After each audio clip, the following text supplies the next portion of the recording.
Hello friends, Yamini ज्योतिष में आपका स्वागत है। तो आज दोस्तों एक और नई वीडियो बनाने जा रहा हूँ नक्षत्रों के ऊपर। बहुत ही एक इम्पॉर्टेंट एक कॉन्सेप्ट है और बहुत ही एक अद्भुत टेक्निक है।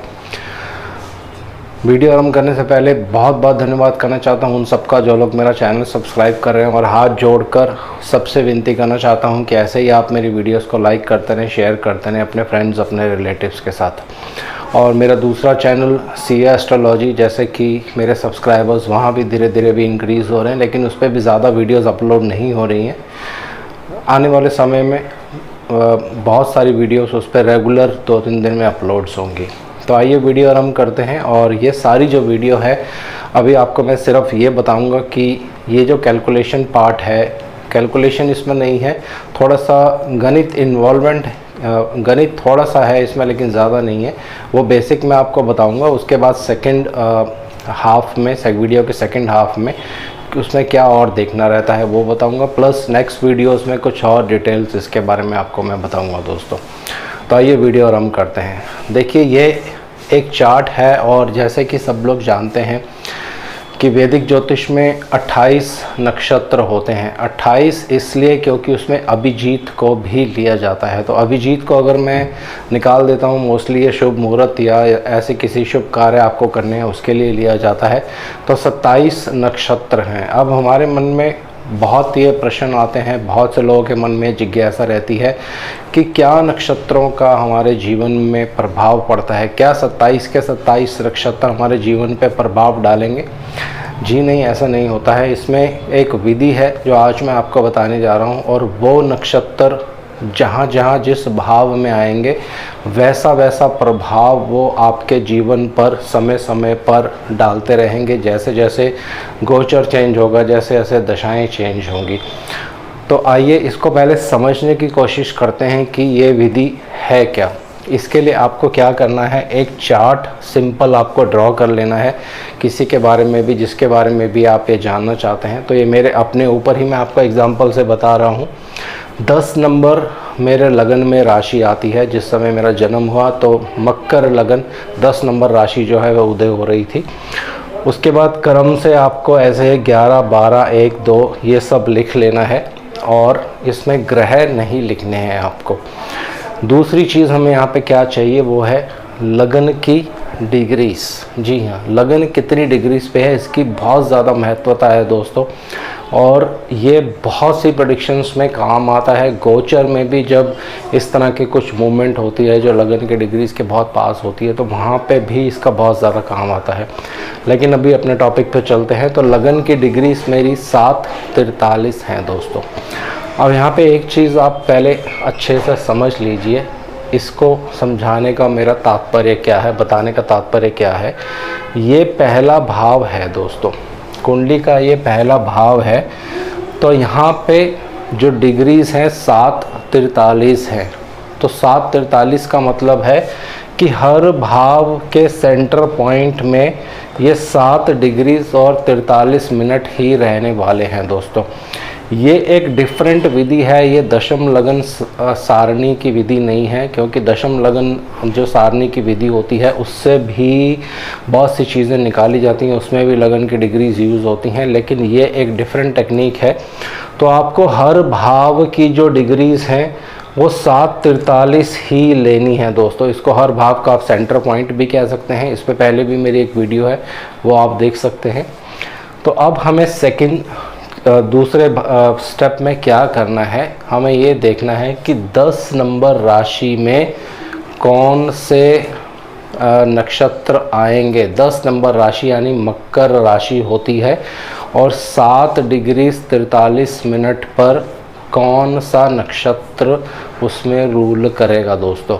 तो ये मैं आपको अभी एक एक करके पढ़ के बता रहा हूँ, प्लस स्क्रीन पे भी आप ये पूरा जो है स्क्रीन पे आप एक स्लाइड देख रहे होंगे जिसमें मैंने पूरे नक्षत्र लिखे हैं, कौन सी राशि में कौन सा नक्षत्र आता है, उसकी क्या डिग्रीज रहती हैं, कितनी डिग्रीज पे होता है, कितने उसके चरण होते हैं उसमें, ये सब उसमें आप स्लाइड पे देख रहे होंगे। तो एक एक करके मैं आपको बताऊंगा कि कौन सा नक्षत्र किस भाव में आएगा। लेकिन उससे पहले मैं ये आपको बता दूं, ये पहले से ही मैंने लिख के रखा है। इसका शॉर्ट फॉर्म है ये, जैसे ये उत्तराषाढ़, शतभिषा, उत्तर भाद्रपद, ये है अश्वनी, ये है कृतिका, ये फिर से ये आद्रा, ये पुष्य, ये मघा, ये उत्तर फाल्गुनी, चित्रा, अनुराधा और मूला। इस तरह मैंने शॉर्ट फॉर्म लिखा है, लेकिन एक एक करके जब मैं अभी बोलूँगा तो आई थिंक ये और क्लियर हो जाएगा। तो इसके लिए थोड़ा सा मुझे अपने नोट्स की सहायता लेनी पड़ेगी, तो आप वीडियो पे बने रहिए और एक एक करके मैं आपको बताने जा रहा हूँ। तो सबसे पहले आप देखेंगे मकर राशि में कौन सा नक्षत्र पड़ता है। देखिए मकर राशि, आप स्क्रीन पे जो स्लाइड है वो देख रहे होंगे। मकर राशि में 0 to 10 डिग्रीज, राइट साइड पे आप देख रहे होंगे डिग्रीज भी लिखी हैं। तो 0 से 10 डिग्रीज के बीच में मकर राशि में उत्तराषाढ़ नक्षत्र आता है, जो मैंने 10 नंबर राशि के नीचे लिखा है उत्तराषाढ़। 0 से 10 डिग्री इसका क्या मतलब है यहाँ पे? इसका मतलब ये है कि मेरी जो लगन की डिग्रीज हैं वो 7:43 हैं दोस्तों।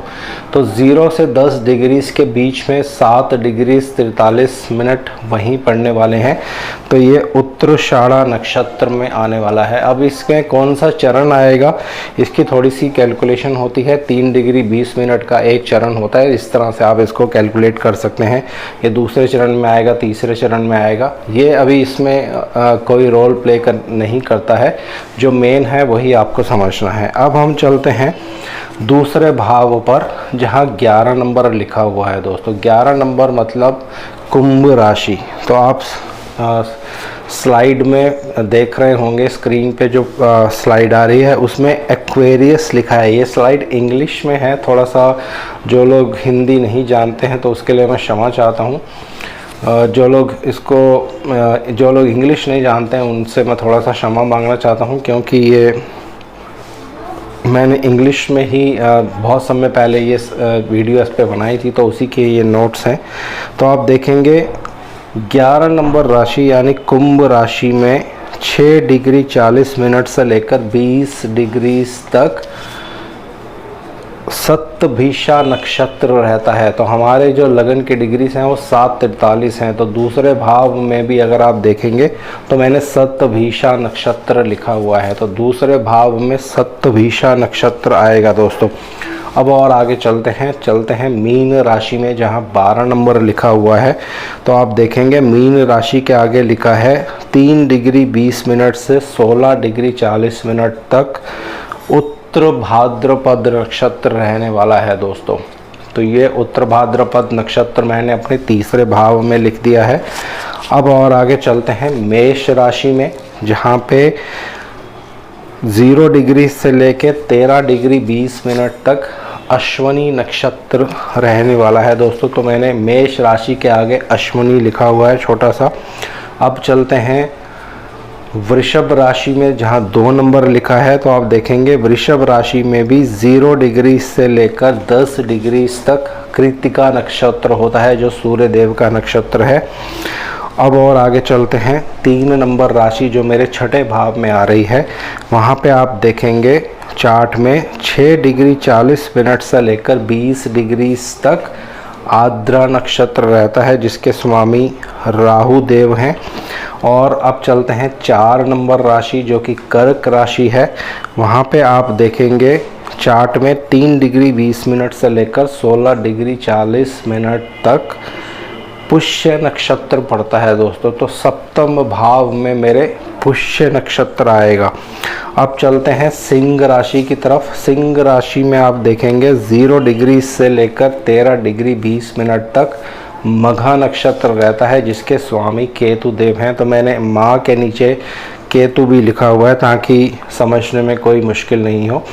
अब चलते हैं 6 नंबर राशि में जो कि कन्या राशि है। वहाँ आप देखेंगे 0 डिग्री से लेकर 10 मिनट तक उत्तर फाल्गुनी नक्षत्र रहता है दोस्तों। उत्तर फाल्गुनी नक्षत्र मैंने लिखा है 6 डिग्री के, जहाँ पे 6 डिग्री लिखी है, जहाँ पे 6 नंबर लिखा है वहाँ पे उत्तर फाल्गुनी लिखा है और इसके स्वामी भी सूर्य देव रहते हैं दोस्तों। अब एक चीज़ मैं यहाँ पे आपको थोड़ा सा बीच में रोक के बताना चाहता हूँ, कोई भी चार्ट अगर आप देखेंगे जो नक्षत्र लगन में होगा, मान लीजिए यहाँ लगन में उत्तराषाढ़ा नक्षत्र आ रहा है तो उससे 5वें में भी सूर्य का नक्षत्र होगा, उससे 9वें में भी सूर्य देव का ही नक्षत्र रहता है। देखिए लगन में उत्तराषाढ़ा नक्षत्र आ रहा है, इसके स्वामी सूर्य देव हैं। पंचम भाव जहाँ पे 2 नंबर लिखा है इसके स्वामी कृत्तिका, उसके स्वामी भी सूर्य देव हैं। और पंचम से पंचम फिर 9वें भाव में भी आप देखेंगे उत्तर फाल्गुनी, इसके भी स्वामी सूर्य देव ही रहते हैं। तो ये रूल आप अपने माइंड में बिठा लीजिए, पहला 5वां 9वां, हर नक्षत्र से पहला फिर 5वां और उससे फिर 9वां नक्षत्र जो होगा वो उसी ग्रह का होता है दोस्तों। तो अब आगे चलते हैं। तो तुला राशि में हम देखेंगे, तुला राशि में मैंने थोड़ा यहाँ पे गलत लिख दिया था, तुला राशि में चित्रा नक्षत्र नहीं आएगा, मैं इसको ठीक कर देता हूँ। यहाँ पे स्वाति नक्षत्र आएगा जिसके स्वामी राहु देव हैं दोस्तों। तो इसके लिए थोड़ी सी क्षमा चाहता हूँ, हो सकता है कैलकुलेशन में कोई मिस्टेक हो गई थी। तो तुला राशि में मैं देख रहा हूँ 6 डिग्री 40 मिनट से लेके 20 डिग्री तक जो है वो स्वाति नक्षत्र आ रहा है जिसके स्वामी राहु देव हैं। अब आगे चलते हैं 8 नंबर राशि पे दोस्तों। 8 नंबर राशि यानी वृश्चिक राशि में आप देखेंगे 3 डिग्री 20 मिनट से लेकर 16 डिग्री 40 तक अनुराधा नक्षत्र है जिसके स्वामी शनि देव रहते हैं। और लास्ट धनु राशि में हम देखेंगे, धनु राशि में 0 डिग्री 13 मिनट में मूला नक्षत्र आता है जिसके स्वामी केतु देव हैं दोस्तों। तो ये बहुत ही एक सिंपल रूल है। आप देखिए 1 2 3 4 5, यहाँ मगा नक्षत्र केतु, उससे 5वां फिर से केतु देव का, 1 2 3 4 5 अश्विनी, फिर से केतु देव का। तो ये एक रूल है, त्रिकोण जो नक्षत्र जो होते हैं उसी ग्रह के होंगे, पहला 5वां फिर उससे 5वां। तो अब ये जो है एक नई हमारे सामने विधि जो है, एक सूत्र जो है बन के सामने आ चुका है दोस्तों। अब यहाँ पे हमें क्या देखना है, इसका क्या महत्व है, ये दूसरे पार्ट में मैं और कवर करूँगा क्योंकि आज सिर्फ मैं थोड़ा सा यहाँ बताना ही चाहता था। लेकिन हर नक्षत्र यहाँ पे अपने आप में एक महत्वपूर्ण भूमिका निभाएगा दोस्तों। मान लीजिए अब किसी के व्यापार के बारे में बात करनी है, अब ये मेरा ही चार्ट है तो मैं व्यापार के बारे में, अपनी जॉब के बारे में, अपने प्रोफेशन के बारे में बात करना चाहता हूँ। तो मेरे 10वें घर में स्वाति नक्षत्र आ रहा है दोस्तों। स्वाति नक्षत्र के स्वामी राहु देव रहते हैं। अब थोड़ा सा यहाँ पे और डिटेल्स में भी जा सकते हैं हम लोग कि स्वाति नक्षत्र किन चीज़ों को सिग्निफाई करता है। तो ये अभी मैं यहाँ पे नहीं बता रहा हूँ क्योंकि वीडियो फिर और बहुत लंबी हो जाएगी, लेकिन इसको बेसिक बताता हूँ कट शॉर्ट करके। तो 10वें घर में जो नक्षत्र रहता है व्यक्ति उसी तरह से बिहेव करता है अपने प्रोफेशन में। राहु देव जब 10वें घर में रहते हैं, यहाँ उनका नक्षत्र आ रहा है, तो इसका मतलब क्या है, राहु देव का जो प्रेजेंस है वो 10वें घर में माना जाएगा। तो जब भी राहु देव 10वें घर में रहते हैं व्यक्ति का मन जो होता है कभी भी एक काम में लगने वाला नहीं है। ये एक प्रेडिक्शन है जो यहाँ से आप कर सकते हैं दोस्तों। दूसरी प्रेडिक्शन ये है कि जब भी इस नक्षत्र पर, जब भी स्वाति नक्षत्र में मेलेफिक ग्रह गोचर में ट्रांजिट करेंगे, गोचर में उनके उसके ऊपर से मूव करेंगे या उसमें आकर वास करेंगे कुछ समय के लिए, तो उस पीरियड्स में उस समय में प्रोफेशन को लेकर चिंता बनी रहेगी या कुछ ना कुछ दिक्कत परेशानी का सामना जो है वो करना पड़ेगा दोस्तों। इसी तरह से हर भाव को आप देख सकते हैं, जैसे लगन भाव में उत्तराषाढ़ा नक्षत्र आ रहा है, तो जब जब उत्तराषाढ़ा नक्षत्र पीड़ित होगा तो आपको हेल्थ इश्यूज़ हो सकते हैं, किसी तरह की और कष्ट हो सकते हैं। लेकिन जब जब उत्तराषाढ़ा नक्षत्र शुभ ग्रहों के प्रभाव में आएगा तो आपको कुछ उसका फल भी मिलता है, अच्छा फल मिलेगा। और वो फल किसको मिलेगा, क्योंकि ये लगन में ही बैठे हैं तो व्यक्ति खुद जो है उस चीज़ को भोगेगा दोस्तों। तो अच्छा रिजल्ट भी होगा, ख़राब रिजल्ट भी होगा। ये अपने आप में बहुत ही एक अद्भुत विधि है दोस्तों। और ये मैंने जहाँ से सीखी है, मैं उनका नाम नहीं यहाँ बताना चाहता हूँ क्योंकि उन्होंने मुझे मना किया था नाम बताने से। तो ये इस तरह से आप इसको प्रेडिक्शंस को जो कर सकते हैं, जैसे चौथे घर में अश्विनी नक्षत्र आ रहा है। चौथा घर क्या है, चौथा घर आपका सुख भाव है दोस्तों। चौथा घर आपकी प्रॉपर्टी का भाव है। चौथा घर आपके व्हीकल्स, माता, इन सब का भाव है। तो जब जब इस पे बुरा प्रभाव पड़ेगा तो आपको कष्ट होगा, जब जब इस पे अच्छा प्रभाव पड़ेगा गोचर में तो लाभ होगा। और यहाँ केतु देव वास कर रहे हैं परमानेंट। ये एक और इसमें आप पॉइंट है जो ऐड कर सकते हैं। जिस भाव में जो नक्षत्र रहेगा उसके स्वामी उसी भाव में सदा के लिए वास करते हैं दोस्तों। तो केतु देव जब भी चौथे घर में रहते हैं, घर के सुख में कमी रहती है, व्यक्ति बहुत सारे मकान भी बदल लेता है अपने, और एक जगह पे केतु देव जो है उसको जल्दी से टिकने नहीं देते हैं। क्योंकि केतु देव जो है बहुत ही बड़े एक सेपरेटिव प्लैनेट हैं। किसी चीज़ को काट देना ये केतु देव का काम रहता है दोस्तों। तो जिस भाव में वो रहेंगे उन चीज़ों के कारकत्व से हमेशा आपको काटते रहेंगे दोस्तों। इसको आप दशा और अंतरदशा से भी प्रिडिक्ट कर सकते हैं, उससे भी आप इसको मैच कर सकते हैं। एक एग्जांपल मैं आपको बताता हूँ। जब मेरी केतु देव की अंतरदशा चली थी कुछ समय पहले, 2016 की मैं बात कह रहा हूँ, तो घर से दूर मेरे को लेके गए और उस पीरियड में मेरा एक्सीडेंट भी हुआ। तो देखिए दोनों ही जगह केतु देव अपना रोल प्ले करते हैं। घर, यहाँ घर से दूर, और 8वें घर में भी केतु देव सदा के लिए वास कर रहे हैं मेरे। तो एक्सीडेंट का योग भी यहाँ पे ये बनाते हैं दोस्तों। तो इसके लिए दशाएं अंतरदशाओं को के साथ इसको आप जोड़ सकते हैं, गोचर के साथ इसको आप जोड़ सकते हैं। तो बेसिक लॉजिक ये है कि ये आपको निकालना आना चाहिए कि हर कुंडली में कम से कम 12 ऐसे नक्षत्र आएंगे जो आपको प्रभावित करेंगे आजीवन। जब जब उसमें से गोचर मूव करता रहेगा तो किसी ना किसी तरह से उसका प्रभाव जो है आपके जीवन पर पड़ता रहेगा दोस्तों। तो इसको निकालने की विधि जो मैं फिर से दोबारा से आराम से बता रहा हूँ क्योंकि ये थोड़ा सा एक नया टॉपिक है। आपको क्या करना है, जिस भी कुंडली के बारे में आप ये विधि या ये टेक्निक लगाना चाहते हैं, जिस कुंडली के ऊपर, उसके लगन में जो राशि है वो लिख लीजिए। कोई ग्रह यहाँ पे आपको नहीं लिखना है। और क्रम अनुसार जो भी राशि आगे आती जाएंगी उन सारी राशियों को यहाँ लिख लीजिए। और लगन की डिग्रीज आपके पास होनी बहुत ज़रूरी है यहाँ पे दोस्तों।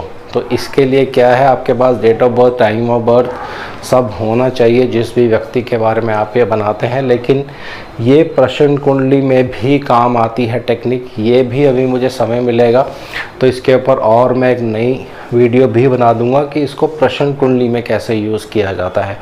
तो दो चीज़ें आपके पास आ गई, लगन की डिग्रीज और जिस व्यक्ति के बारे में आप ये वीडियो बना रहे, जिस व्यक्ति के बारे में आपको भाव के नक्षत्र निकालने हैं उनके लगन की डिग्रीज प्लस फिर सारे नंबर। और तीसरा जो चार्ट स्लाइड पे मैंने आपको दिखाया था वो आपके पास हमेशा रहना चाहिए और ये अत्यंत आवश्यक है दोस्तों। और फिर आपको ये देखना है कि लगन की डिग्रीज कितनी हैं। तो हर भाव में आप सेम डिग्रीज लेंगे जो लगन की डिग्रीज होंगी। ये हर भाव का सेंटर पॉइंट होता है जिसको मध्य बिंदु कह सकते हैं। तो फिर आप चार्ट में देखते जाएंगे कि इस राशि में इतनी डिग्रीज पे कौन सा नक्षत्र आ रहा है और उसके चरण भी आप निकाल सकते हैं। चरण या निकालने की ज़रूरत नहीं है और एक एक करके आप लिखते जाएंगे तो 12 भावों में 12 नक्षत्र आपके पास आ जाएंगे। ये 12 नक्षत्र आपके जीवन पर बहुत ज़्यादा प्रभाव डालते हैं दोस्तों। हर चीज़ को आप डिफरेंटली देख सकते हैं। धन के बारे में बात करनी है, दूसरा भाव। छोटे भाई बहनों के बारे में बात करनी है, तीसरा भाव। साहस के बारे में, अपने कितना व्यक्ति में साहस होगा, कितनी व्यक्ति मेहनत करेगा, तीसरा भाव। कितना लाभ होगा, 11वां भाव। कर्म स्थान 10वां भाव। भाग्य का भाव 9वां भाव। एक्सीडेंट, रोग, चोट, अचानक से लाइफ में उतार चढ़ाव, 8वां भाव। पत्नी का 7वां भाव। पुष्य नक्षत्र का यहाँ रहने का ये मतलब है कि यहाँ शनि देव जो हैं सदा के लिए इस भाव में वास करने वाले हैं। तो पत्नी का जो नेचर होगा वो शनि देव के बिल्कुल जैसा होगा। बहुत हठी हो सकती हैं, देखने में लंबी हो सकती हैं, पतली दुबली हो सकती हैं। बहुत सी प्रेडिक्शंस हैं दोस्तों जो निकल कर आती हैं। इसमें आप नमांश भी ऐड कर सकते हैं। नमांश में भी हर भाव के नक्षत्र निकालने की विधि होती है। कभी समय मिलेगा तो उस पर भी और डिटेल्स वीडियो बनाऊंगा दोस्तों। तो आज के लिए इतना ही, और शनि देव से आग्रह करता हूँ सबके घर में सुख और शांति बनाए रखें। जय शनिदेव।